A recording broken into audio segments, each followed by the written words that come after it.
Salut à tous, bienvenue dans votre univers Z, l'endroit où l'on parle de tout ce qui concerne l'univers Dragon Ball. Aujourd'hui nous allons passer en revue le dieu de la destruction avant Beru. Et si vous souhaitez voir plus de contenu Dragon Ball, laissez vos likes et abonnez-vous pour rejoindre notre univers Z.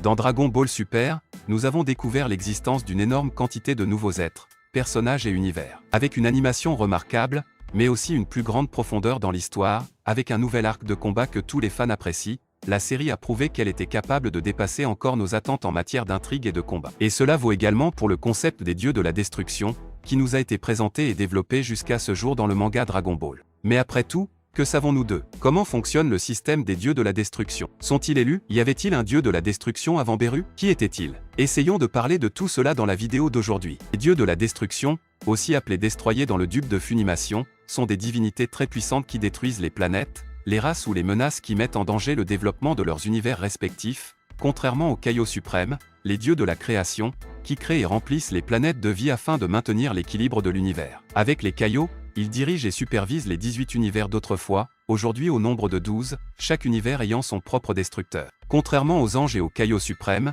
avec lesquels ils travaillent, et qui sont tous membres de la même espèce respectivement, tous deux étant naturellement divins, les dieux de la destruction varient largement en espèces, aucun ne partageant la même espèce à l'exception de Beru et Champa, qui sont jumeaux, et sont des individus mortels qui sont devenus divins à partir d'espèces naturellement mortelles. À l'origine, il y avait un dieu de la destruction pour chacun des 18 univers existants jusqu'à ce que Zeno en détruise 6, n'en laissant que 12 au moment de son introduction dans Dragon Ball Super. Une fois par millénaire, les Kaio et les dieux de la destruction se rendent dans leurs royaumes respectifs et tiennent une réunion de coordination. À certaines occasions, les dieux peuvent également se réunir pour faire face à des menaces pour l'existence ou la stabilité de leur univers. Les dieux de la destruction, étant par nature nettement plus forts que les Kaio, sont généralement plus à même de faire face aux menaces universelles que les Kaio eux-mêmes. Cependant, ils ne semblent pas être obligés d'obéir aux ordres des Kaio et ont donc tendance à être capricieux quant aux menaces à éliminer. Malgré leur autorité quasi absolue, même les dieux de la destruction ont des restrictions. Ils ne sont pas autorisés à voyager dans le temps ni à permettre à quiconque de le faire, bien que Whis puisse transporter Beru dans le temps jusqu'au nid du temps, où réside Chronoa, s'il souhaite lui parler ou à sa demande, comme le montre la série Xenoverse. Il leur est également interdit de se battre l'un contre l'autre, sauf sur demande ou autorisation dans une zone sûre, car ils peuvent facilement détruire leurs univers s'ils le font. En fait, si un dieu de la destruction enfreint ses restrictions ou ne fait pas son travail au mieux, Zeno a le pouvoir de le destituer ou même de l'effacer de son poste et de nommer un nouveau destructeur pour le remplacer. Malgré leur immense pouvoir et leur longévité, les dieux de la destruction sont connus pour être capables de mourir. Pour cette raison, votre ange gardien recherchera et formera des remplaçants potentiels. Les candidats ne doivent pas nécessairement être de race divine, car les mortels sont sélectionnés comme candidats s'ils possèdent une puissance adéquate. Le seul candidat connu au titre de dieu de la destruction est Top de l'univers 11, bien qu'auparavant, Jiren ait été choisi mais ait décliné l'offre. Goku et Vegeta de l'univers 7 ont tous deux été proposés par Whis, mais ont décliné l'offre car ils voulaient simplement devenir plus forts par eux-mêmes. Les candidats, une fois choisis et acceptés, peuvent assumer le pouvoir de destruction avec l'entraînement d'un ange pour contrôler leur puissance et leur ki divin. De même, dans la série Xenoverse, Whis cherche à former les patrouilleurs du temps principalement dans l'espoir de trouver des candidats potentiels pour remplacer Beru, bien que le suprême du temps Kaio l'attaque pour avoir essayé de traquer le personnel des patrouilleurs du temps lorsqu'il demande aux guerriers du futur s'il souhaite devenir le prochain dieu de la destruction. Cette pratique est vraisemblablement désapprouvée par Chronoa et l'ancien Kaio, bien qu'il autorise toujours Whis à travailler comme instructeur à l'Académie des patrouilleurs du temps. Au cours d'une nouvelle mission parallèle,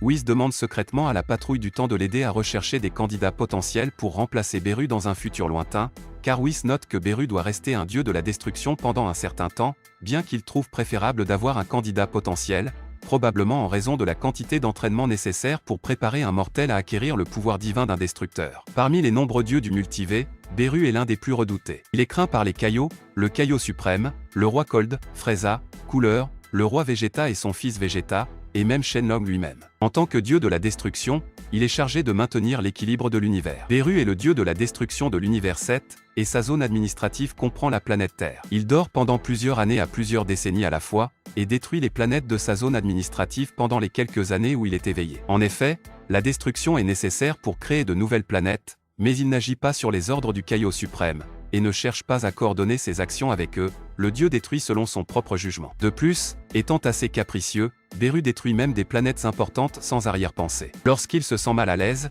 il laisse quelqu'un d'autre agir en tant qu'agent de destruction. Qu'il est éveillé, les journées sont tendues pour le Kaio suprême, car personne ne sait combien de planètes seront sacrifiées, mais il existe depuis au moins 75 millions d'années, des centaines de millions d'années selon l'anime. Mais Beru est-il né Dieu? Eh bien, il s'avère que non. Apparemment, comme nous l'avons vu précédemment, les dieux ne sont que des êtres à qui l'on donne le titre une fois qu'ils sont prêts à le porter. Alors que Kaio et Kaioshin sont nés dieux, Beru et les autres ont gagné ce titre pour eux-mêmes. Cela prendrait tout son sens si l'on se souvient de la conversation de Whis offrant le poste à Goku dans la bataille des dieux, où Whis plaisante en disant que lorsque Bill mourra, il pourrait être le prochain dieu de la destruction. Et Beru réplique, toujours en plaisantant, en lui demandant s'il veut vraiment le remplacer, en demandant à Goku la raison pour laquelle il essaie de devenir plus fort en se donnant du mal pour s'entraîner. Nous savons également que Whis était et est toujours le professeur d'arts martiaux de Beru, agissant comme l'ange qui se tiendra à ses côtés en tant que conseiller et pour le soutenir. Nous savons également que le ki divin n'est pas limité à une seule race, il semble donc que Dieu de la destruction ne soit rien de plus que le titre d'un emploi,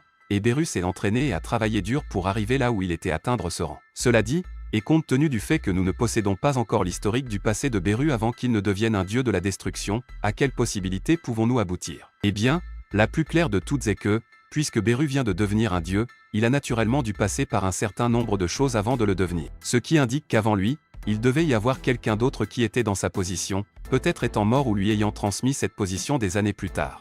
Mais qui cela peut-il être? Nous savons qu'un cas intéressant est celui de Beru et Champa, qui sont des jumeaux qui ont été mis à l'échelle de différents univers et sont devenus des dieux de la destruction. C'est assez intéressant car cela impliquerait que la personne puisse devenir un dieu de n'importe quel univers qu'elle souhaite, sans être coincée avec celui de son origine, par exemple. De plus, il n'y a pas de race spéciale pour les dieux, et ils ne sont pas transmis par des générations de familles, ce qui indique qu'il peut s'agir de n'importe qui ayant le talent et le pouvoir de le faire. De plus, le sens des responsabilités et l'attitude sont assez libres, donc n'importe qui avec un idéal quelconque qui fait son travail de détruire des planètes pour maintenir l'équilibre de temps en temps pourrait le faire. La question est de savoir qui aurait pu être le prédécesseur de Beru? Eh bien, nous devons nous rappeler que puisque Beru a vécu pendant tant d'années, et ces années sont certainement en tant que dieu de la destruction, ce n'est pas quelqu'un que nous connaissons. Il est possible qu'il s'agisse de quelqu'un qui pourrait ou non être en vie aujourd'hui, mais qui ne l'est peut-être pas. Il pourrait s'agir d'un être d'une race que nous n'avons jamais vu auparavant, ou d'une personne d'une race et de capacités naturellement incroyables. Ce qui impliquerait encore plus l'idée que Beru ait dû travailler si dur pour apprendre les techniques et les compétences de Whis afin de rester dans le rang. Possible que l'ancien dieu était plus puissant que Beru, et qu'il avait donc une marge à atteindre dans sa puissance, s'étant entraîné pour atteindre au moins la moitié de la capacité que l'ancien dieu aurait pu avoir. Seuls Whis et les autres anges impliqués dans l'univers 7 pourraient répondre à cette question. Mais verrons-nous un jour ce personnage à l'écran? Quoi pensez-vous qu'il pourrait ressembler? Laissez votre avis dans les commentaires. C'est tout. J'espère vraiment que vous avez apprécié cette vidéo. Si vous avez des suggestions de vidéos, n'oubliez pas de les commenter ci-dessous, car je les lirai toutes comme je le fais toujours. N'oubliez pas non plus de laisser un like si vous avez aimé la vidéo et n'oubliez pas de vous abonner et de sonner la cloche pour ne pas manquer le contenu de votre univers Z.